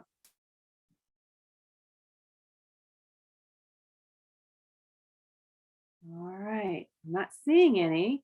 So let's think about what are some common things that I normally hear is, when do I need to apply? So James, you want to answer that for us? Now is a pretty good time. The FAFSA deadline, apply before the deadline, please. That's usually helpful. If you're going to apply for school-based aid. All the schools are going to have different requirements for what that looks like. It's best to reach out to your school in that case. All right, thank you for that. We have a couple more that's popping up. I have one from Joseph. He's asking, how can I get more aid? Okay. Do you want, Rachel, would you like to field that one? Sure, I can do that. So there are several different kind of categories of financial aid. There is, gift aid, which is free money given to you for education. And then there is self-help financial aid. That is going to be things you do to cover your educational expenses. So things like grants and scholarships, those fall into that gift aid category. So filing the FAFSA, as well as utilizing all these local resources to find local scholarships, is going to be a really good resource. Your school guidance counselors can help you with some of those local scholarships as well. And then after you have used kind of those grants and scholarships, then student employment is a really good opportunity. There are programs like Work Study where you can work on the college campus and the federal government will pay money towards your tuition bill.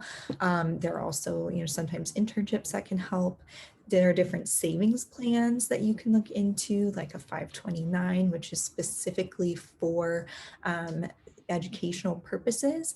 And then there are obviously loans, and there are some programs that are a little bit more helpful and better with the loans and with borrowing, like Questa, which is a really smart borrowing option. But that's kind of the process of all of the types that you can use as you're looking for financial aid. Great. All right. So our second question that we have for our panel is, when do I have to file for FAFSA, and what will it cover all 4 years of college? All right. I'll let you guys figure out. Rachel, you want to jump in on that one?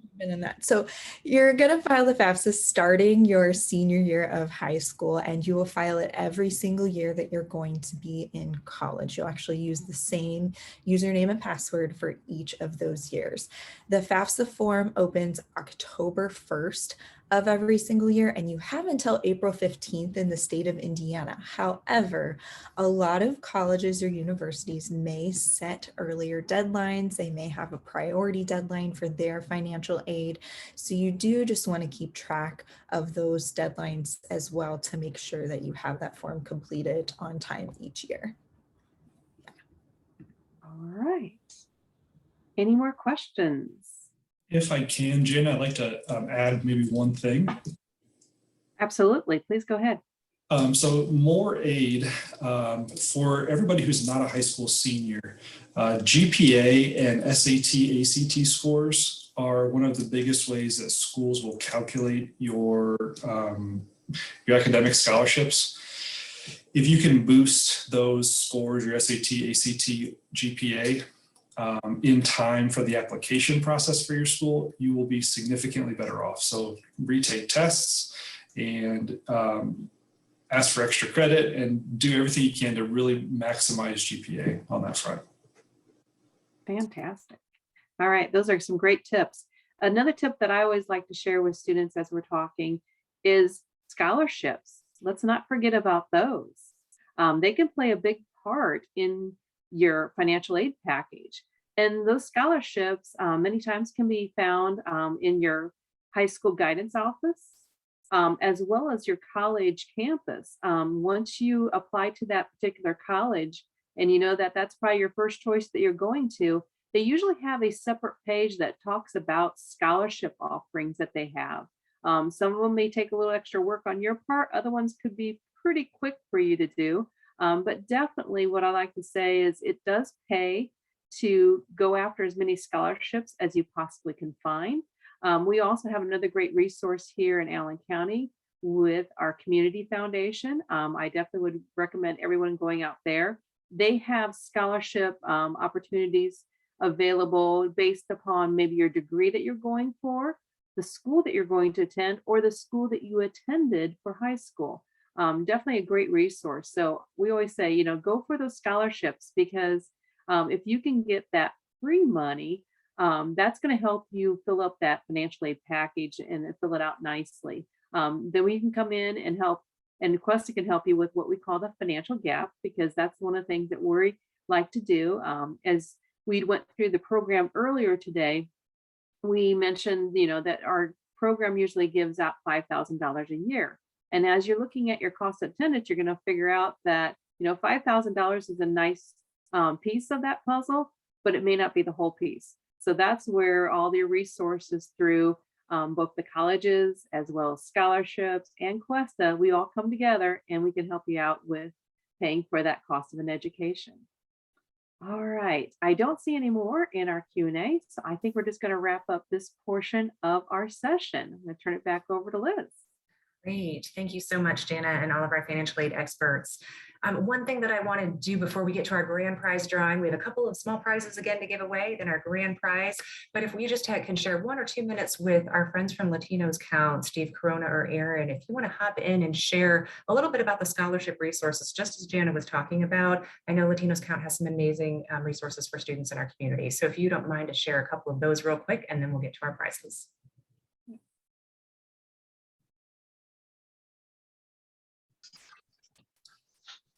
I just wanted to thank you for arranging this evening and allowing me to meet all of these friends across Northeast Indiana. I did want to talk about a couple of things. Our Latinos Count Scholarship, reserved exclusively for Latino students. They have to have at least one parent who's of Hispanic ancestry. But we also wanted to talk a little bit about some information that we've just gathered and we'll share it with both students and universities with respect to jobs and internships. It was one of our activities that we called Future Works. And so we asked the leading employers in Fort Wayne what their hiring forecast was through June of this year, and also their internships that are available as well. So we can provide that information to every university, their career centers. It's a series of videotapes that we did with HR and talent acquisition people. It's really good stuff. And so students too, and I know Aaron can arrange to have that, provide the links to that information, which is posted on our YouTube website. I wanted to tell you something for all of the universities, some interesting information that I heard, and it had to do with the 2020 census. Indiana is not a fast growth state. Over 10 years, we only picked up 300,000 people. Here is the interesting piece of that data. 54.5% of that increase were Latinos. So as you compete for students on your campus, there's going to be more Latino students out there. We believe that we can be the intermediary, especially for those families and those parents who have difficulty with the English language. And so as they think about FAFSA, as they think about your application, and they're a little skeptical about trusting you with personal information, let us help in that conversation. We're also going to work with students and families with respect to in getting our 7th and 8th graders enrolled in the 21st Century Scholarship Program. So we're really focused on those students who are Latino and need a little bit more help. 300,000 new residents of Indiana over 10 years, 54.5% of them Latino. We think we can help. We're also going to provide Liz and Questa information about our Latinos Count Scholarship Program. It's called the Viva College Application. We will be awarding 15 $1,000 scholarships, and they are to both students graduating from high school this spring, and also for Latino students who are currently enrolled in your school. So please talk to Aaron and myself, and if we can help, especially with those families who have difficulty with the English language and are more comfortable speaking Spanish with you. So we're here to help. Wonderful. Thank you so much for sharing, Steve. All right. Well, we are so appreciative of all of our presenters who are here with us tonight, and we want to award a couple more prizes to some of our student participants. So our 5th prize is a couple more t-shirts, Indiana Wesleyan and I believe Trine, another portable speaker. Our 6th prize is a Indiana Tech t-shirt and Huntington University t-shirt, a water bottle, some cool sunglasses. And our 7th prize are another some cool t-shirts again, Indiana Wesleyan St. Francis, a mask, because we all need those all the time, and a portable charger. So we're going to go ahead and do some drawings again for those 5th, 6th, and 7th prizes, and then we'll do our grand prize drawing. So for prize number 5.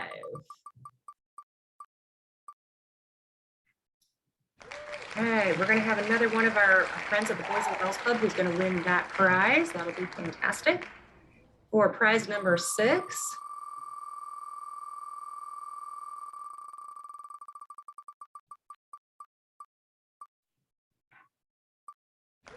all right, another one of Boys and Girls Club. That'll be awesome. And prize number 7.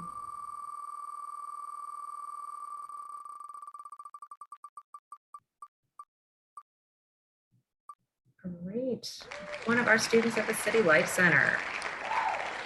All right, and so here's our big prize. We've got an iPad that we're giving away. It's going to be either to one of the students at one of our groups or to one of the students who's live online with us tonight. So we'll see who our iPad winner is.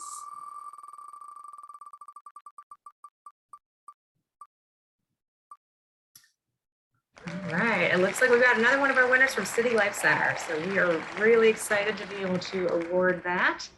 And with that, we're going to wrap up our main part of our program tonight, but we encourage anyone who would like to stay online with us in order to walk through a Questa application.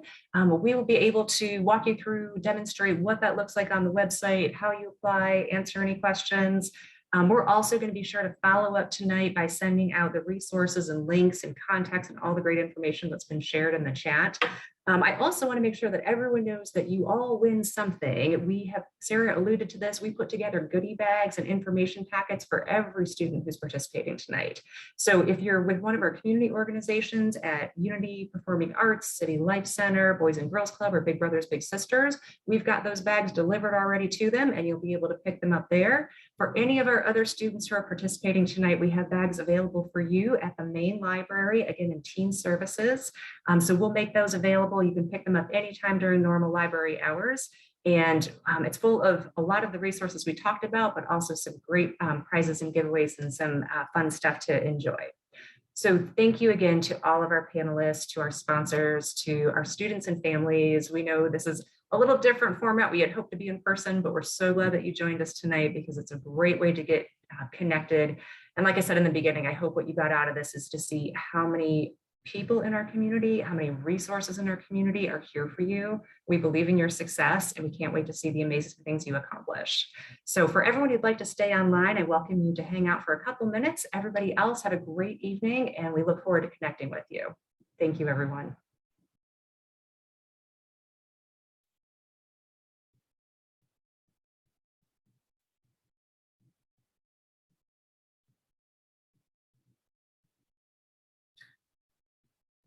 All right, we're going to hang on just for a minute and see if we've got some attendees who would like to go through the Questa application. We're going to have Jana walk through that application and share her screen if she can to be able to show you what it actually looks like on our website. We'll go through piece by piece, answer any questions you have. If you've got all of your information gathered, you could even submit tonight. But if you're not able to submit tonight, you've got further questions, we are here for you. So Jana, I'm going to let you take it away. It looks like we still have some people online. We'll make sure we open the chat. And actually, Stephanie, if you don't mind to unmute our attendees, if students and families want to ask live questions, you're welcome to do that at this point. So we'll let Jana go ahead and start that review. All right. Fantastic. Okay. Let me pull up my screen here. So what I'm sharing with you right now is our website, and where I had went to is questafoundation.org. That is what you're going to want to type into your browser. And just to kind of note on the browser real quick, with our application system, it does best when you are using Google Chrome or when you're using Firefox. If you're using Internet Explorer, you may find some quirky things happening as you're trying to progress through that application. So please make sure that you have one of those two browsers that I mentioned set up for yourself. That will give you the best success in completing the application. All right, so once you go out there to the questafoundation.org website, what I did is I navigated over here to programs, and I clicked on the Traditional Scholars Program. So that is the page that I'm showing you right now. So it labels the Traditional Scholars Program. You can watch a video here if you want to learn a little bit more, as well as we have our overview that talks about our eligibility criteria that we covered earlier tonight. All right, down below that is that magical button, and that is your Apply Now button. So you are going to click that. But before we go there, I just want to note something real quick. Here is our application deadline. So it has been open for just a little bit now, but it will end on March 15th. Now, what I like to tell our scholars is let's forget about that 5 there, and let's think about March 1st instead. And the reason for that is there are a couple of different components within the application that are going to require other people to be able to respond to the application. So we want to make sure that we give them enough time to make that response, so that way your application can be considered as complete, because we need those recommendation pieces need to come back into the application in order for you to move forward into consideration. So let's make sure that we give enough time to those individuals to complete that for you. All right, so again, you might say the 15th, but we're going to think March 1st is the deadline, all right? Okay, so let's click that magical Apply Now button. And what that will do, it's going to bring you out to our what we call the Scholar Portal page. Once you're out here, you haven't signed up yet, so we have to create an ID. So how you do that is by going down to the Sign Up button. So when you click the Sign Up button, it's going to take you out here, and you're going to fill out a quick little form with your name and email and password and such, and then you're going to click the Sign Up button, okay? So then that will take you back then to the Sign On page. And the one thing I want to make sure that we talk about is that username. So on our platform, we need to make sure that we do a little bit of change on that username. So your username is going to be your email address. And we're going to add to that .questa.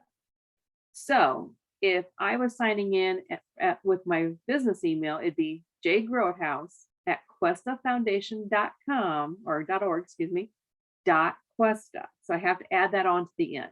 So make sure that you are taking care of that and remember that.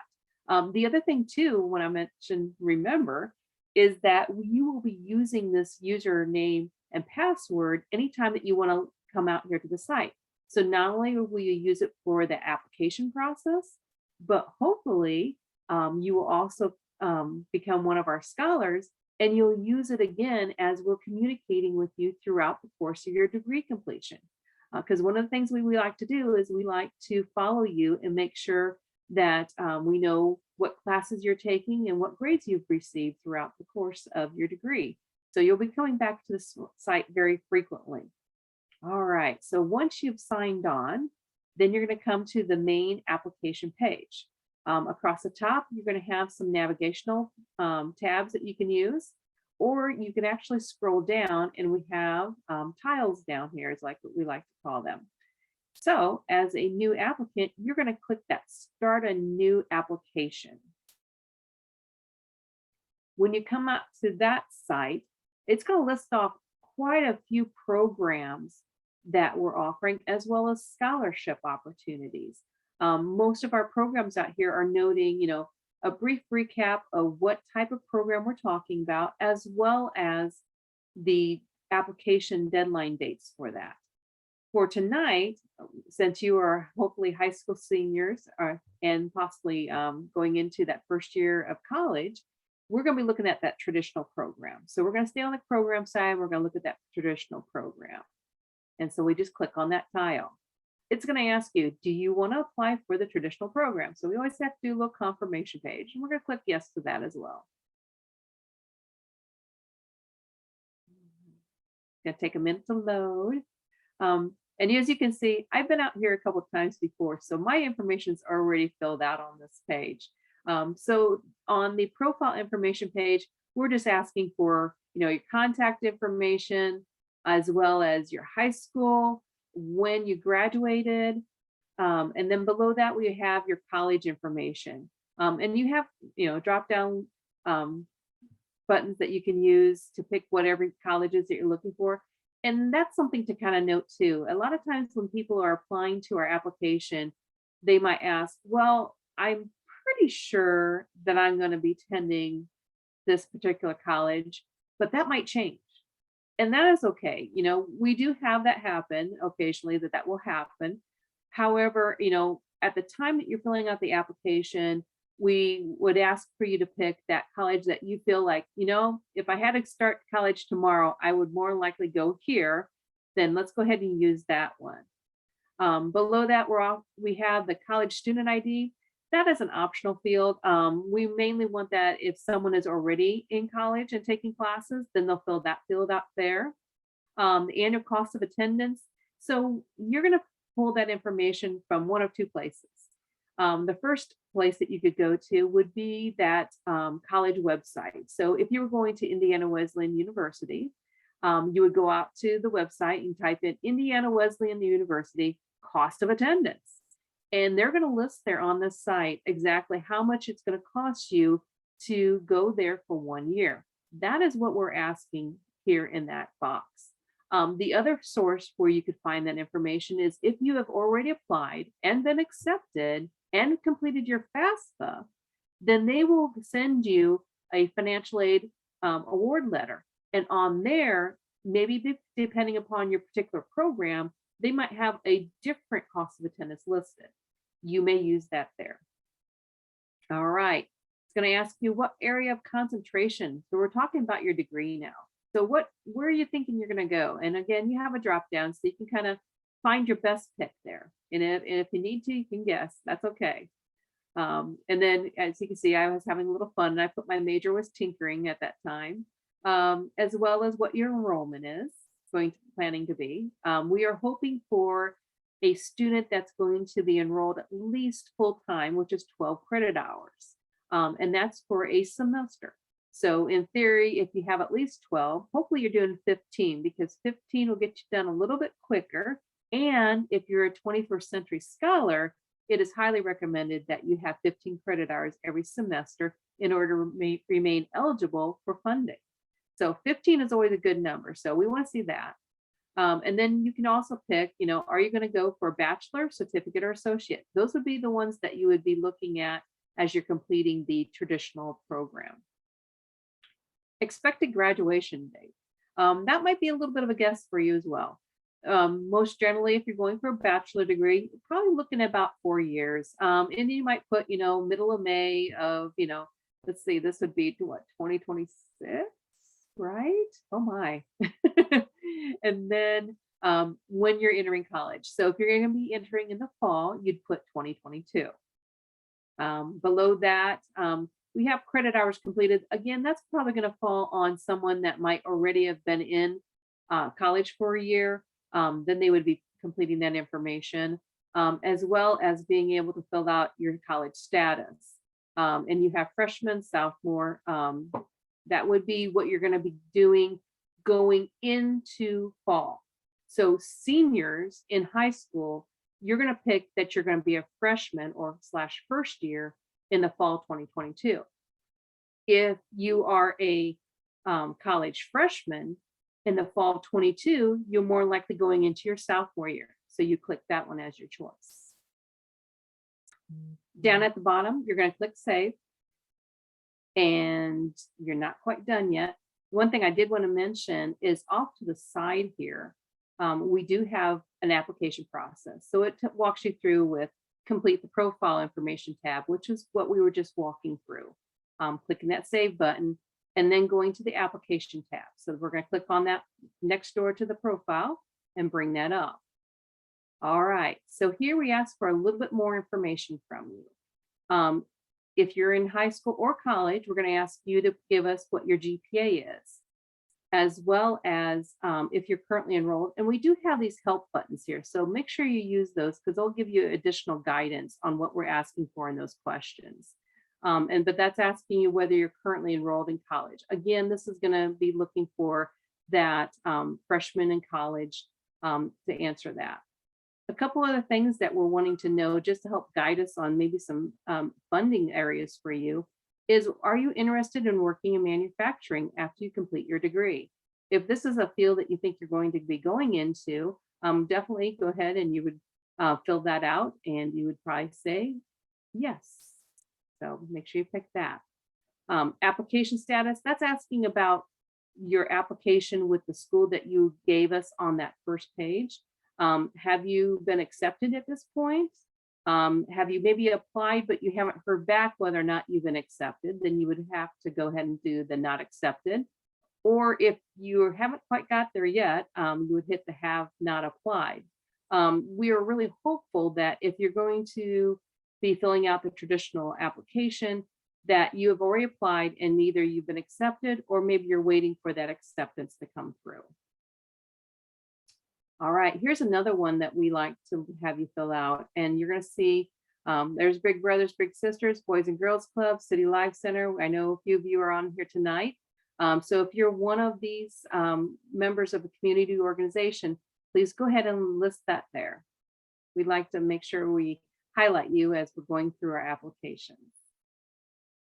Following that, we have our supplemental questions. And again, we have our information button here. It's talking about degree choice. And what we're asking for is for you to tell us a little bit more about your intended degree. So we received many applications for the traditional program. This is really where you're able to maybe shine and show us a little bit more about yourself. I like to say that there's a lot of seniors graduating and a lot of seniors that are going to be going into college for their very first year, and maybe they're going into a nursing or a business degree or an engineering degree. So everyone is kind of being lumped into that category together. This is where you're going to set yourself apart. You can do up to 500 words if you want to, but what we were asking you to do is just give us a little bit more information about what drove you to this career choice. What was your aha moment that you had that brought you to this career choice? Tell us a little bit about that. That helps us to get to know you as a scholar. Additionally, we do ask you to talk about using your degree to give back to Northeast Indiana. Again, you can do up to 500 words on that. And because our program is not only funded through Northeast Indiana communities and businesses, but we're also asking that you remain in Northeast Indiana when you complete your degree in order to receive that 50% forgiveness. We want you to talk about how you're going to use your degree to give back to Northeast Indiana. Again, just use a few sentences to kind of talk about what makes a difference to you about Northeast Indiana. I know a lot of times it's that family support and that community support that you like, and the fact that your degree is going to allow you to give a little bit more in that community. So we want to hear that in that box there. All right. Below that, we're talking about school and community, both your involvements and your activities. Again, we have our information box here. So if you're part of the National Honor Society, that's great. Put that in there. Sports, extracurricular activities, church, volunteer activities, etc. So list those out, because when we're looking at your application, we would want to see a little bit more about, what are you doing outside of that classroom work? How else are you getting involved with your community? So please make sure you fill that out. You can do a brief description over here, because sometimes the clubs we may not have heard of before, so we kind of want to understand what you were doing in that club. So a little brief description. You have your top 5 that you can list. You do not have to list all 5, but you can list 5 if you like. And below that, we are talking about that financial piece. The first thing we're going to ask you is, did you file the FAFSA? And so you're going to answer that with a yes or no question. On that FAFSA, and what we like to say is it's actually a student aid report that you receive. So when you go out and you fill out that FAFSA, After you filled it out, they create that report called a student aid report. And on that first page that you receive of that report, it's going to talk to you about what is that expected family contribution, or EFC. You're going to include that here in this box. Below that, we have the family financial details. This is a really good spot that if you have a unique situation in your household that you want to tell us about, please share that here. We do look at this field and we do take it in consideration as we're reviewing our applicants. And if you listened to me earlier, I was talking about those scholarship opportunities that you should be going for. Please go ahead and list those here. We just want to see, you know, are you looking for other ways of paying for college beyond what you're receiving in financial aid or through our Questa Scholars Program? So please go ahead and list them here. You don't have to have been notified on whether or not you've received it, but go ahead and just list what that name was and the scholarship amount. And you can say yes or no if you've been notified. Most generally, everyone does not know at the time of application, so that's okay. Down below that, we give you the opportunity to talk about your employment. So have you been working a job while you've been in school? Maybe you're doing babysitting. You can actually put that one down. Or maybe you're out, maybe you're working at Whippy Dip or Dairy Queen or any of those lovely places, or landscaping. I mean, there's a lot of different employers out there.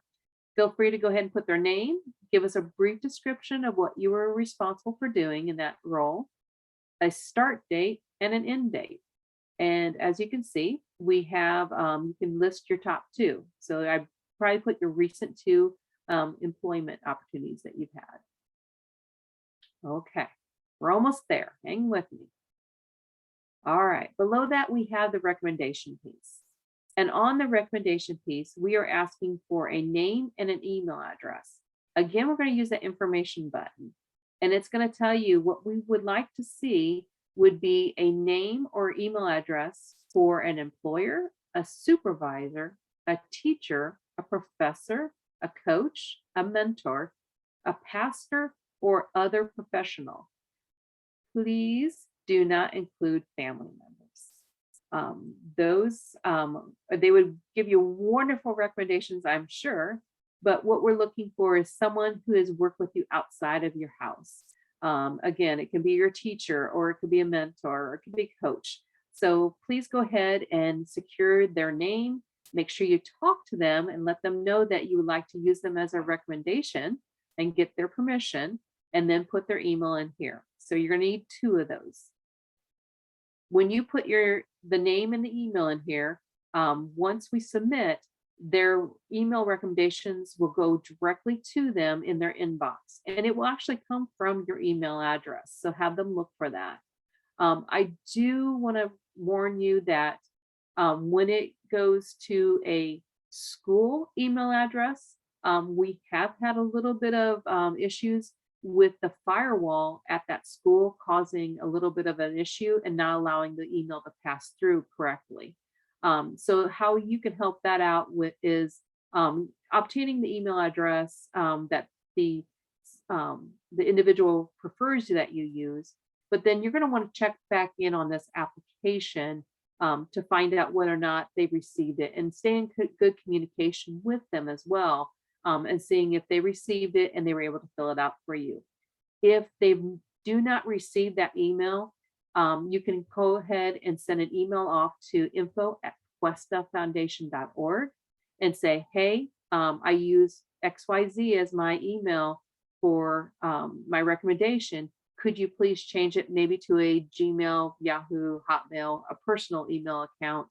And we can make that correction on our end and send that back out to them again. So just keep that in mind, that we do know that that is something that can come up, and we'll want to keep an eye on that, because again, as we mentioned, those recommendation pieces are very important. We do need them in order for your application to be considered for funding. All right. Again, at the bottom, we have that lovely save button. So we're going to make sure that we click that when we're done. That takes care of those 2 pages. And if we go back up to our lovely prompt over here, it will tell you that our next step is to upload relevant documents. We kind of talked about that earlier, but we're going to need to click here on this document upload button. And here we are looking for you to upload that financial aid award letter. So again, remember what I talked about, the fact that we hope that you've already applied and hopefully have been accepted. And the reason for that is so that way you can give us that financial aid award letter. Now, I do understand that based upon timing, that may not be possible to have that financial aid award letter. And that award letter, I believe most generally is being emailed to you nowadays. However, you can also go out to your college website after you've signed in and created your profile. You should be able to go over to your, there should be a financial tab there that you can look at that's going to give you the information as well. So those are a couple of different ways that you might receive or be able to find that information. If you have not received that acceptance yet, and we're getting close to that May 1st deadline that you want to get this information in, you can go ahead and I've had students that actually contact the college and talk to them, and sometimes they are able to provide a substitute estimate for that financial aid that you could provide here, or again, go out to that college website and look for that cost of attendance and use a snapshot of what that cost of attendance would be. So that would be kind of what we would say is your last option, but we want to make sure that you are able to fill this out, because without this information, it will not allow you to go forward. Okay. The other thing that you need to make sure that you have is that high school and or college unofficial transcript. So you're going to upload that now. So that's going to be as of right now. I'm sure you've already talked maybe with the guidance office and they've talked to you about how you can obtain an unofficial transcript. So you want to make sure that you have those in place so that you can upload those here, as well as you have the student aid report. We talked about that on the other page. So once you file the FAFSA, you should be able to log back in and it will ask you if you want to get a student aid report, and you can download that directly from your FAFSA.gov website. And you will then upload that here as well. Now, if you did not file FAFSA, that is okay. We do have a lot of our students that are not unable to file FAFSA. And if you do that, what we're asked for is that you provide us with a W-2 or a tax return. And what we're looking for is of your family member. So that way we can kind of see what that family information is, because with the FAFSA, that's what it's also looking at, is that financial picture from the family. So we will have you upload that in its place. There's a next button down here that you're going to click. And when you do that, that's going to take you right back to this page. Now, for the very important piece of this whole application, that is that submit application button. You're going to want to click that. And by doing that, now we're going to get a few oddball things here. But by doing that, it's going to ask you to verify that, you know, everything that you've given us is as accurate as you possibly can give. The other thing that we're also getting your permission for is the fact that once you are part of our program and we're considering you, we will be talking with the college of choice, especially if they're a partner school with us. So you're giving permission for us to talk to that partner school and talk about your status and as a student and academic and financial standings. So you're just going to type in your signature here. You're going to click the save button. And once you do that, you're going to receive a congratulations, your application has been successfully submitted. So that's going to pop up here for you. So that's a wonderful thing to see.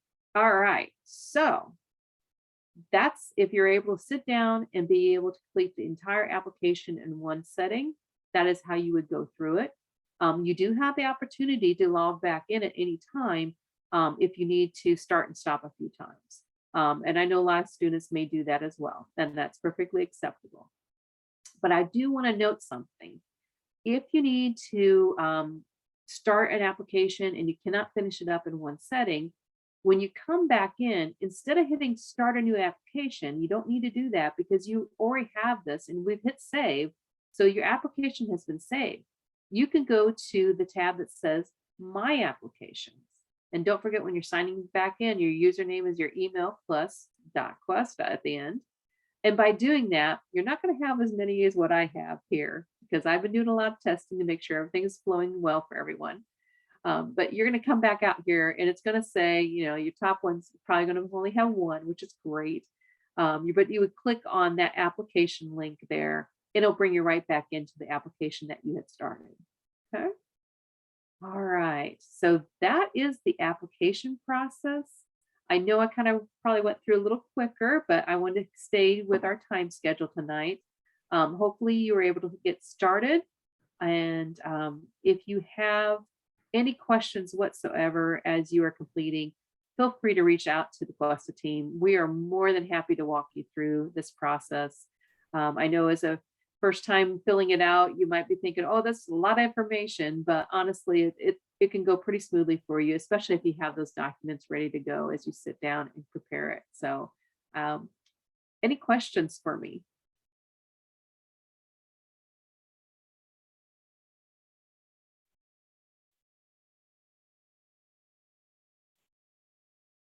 Okay, it looked like we did have one. Okay, and it was all already taken care of. So Liz, I think we're good. I think we're great. Thank you so much, Jana. And thank you to the students who hung in there and participated with us. Hopefully you're working on applications as Jana was going through it. But as Jana mentioned, we're here, we're happy to help and really glad that you were with us tonight. And obviously are interested in Questa. And so love that you took the time to spend a little bit extra with us to be able to see how that application works. So I just want to thank everybody for coming. Thank our Questa team for putting this together. Wish everybody a great night. And we will look forward to seeing your applications and for not only for Questa, but other questions you might have. If there's any way we can be a help or support to you as you make your plans for after college, make sure you get in touch with us. Have a good evening, everyone. Hi, everyone.